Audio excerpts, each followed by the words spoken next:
सर्वांना श्री स्वामी समर्थ. तर आज छान असा योग होता, तो म्हणजे अंगारकी चतुर्थीचा.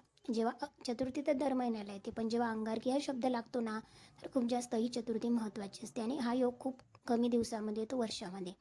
नंतर लगेचच आज गणपतीच्या मूर्तीला तर शिष्याचा अभिषेक करून घेतला. सुंदर सुंदर अशी फुलं होती, ती देवपूजेमध्ये अर्पण केली. नंतर 10:30 आरतीला केंद्रात गेले. दिवसभरामध्ये बाकीची आपली कामे मात्र असतातच. आणि आता सध्या थंडीमुळे दिवस हा लवकर जातो आणि समजतसुद्धा नाही. बऱ्यापैकी कामं मात्र पेंडिंगला राहून जातात. संध्याकाळी मला इथे मेथीचे धपाटे करायचे होते. त्यासाठी छान अशी स्वच्छ मेथी वॉश करून घेतली, तिला कट करून घेतला आणि ते मेथीचे धपाटे बनवले होते.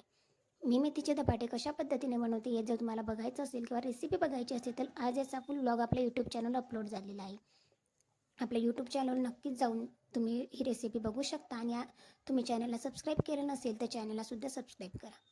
नंतर छान असं गरमागरम मेथीचे धपाटे होते, ते बनवून घेतले आणि तेल लावून छान असे खरपूस भाजून घेतले. आणि ही सवय मात्र कोणाकोणाला आहे, स्वयंपाक करता करताच मात्र अर्ध किचन माझं इथे आवरलेलं असतं. मग ते क्लिनिंग असू दे का डीप क्लिनिंग, कारण जोपर्यंत किचन आवरलं जात नाही ना, तोपर्यंत मला जेवणसुद्धा जात नाही. आणि ही बिमारी तर बऱ्याच स्त्रियांना मात्र असतेच. तर छान असं इथे किचनसुद्धा आवरणं साईड बाय साईड सुरू होतं. नंतर गरमागरम धपाटे चटणी खाऊन घेतली.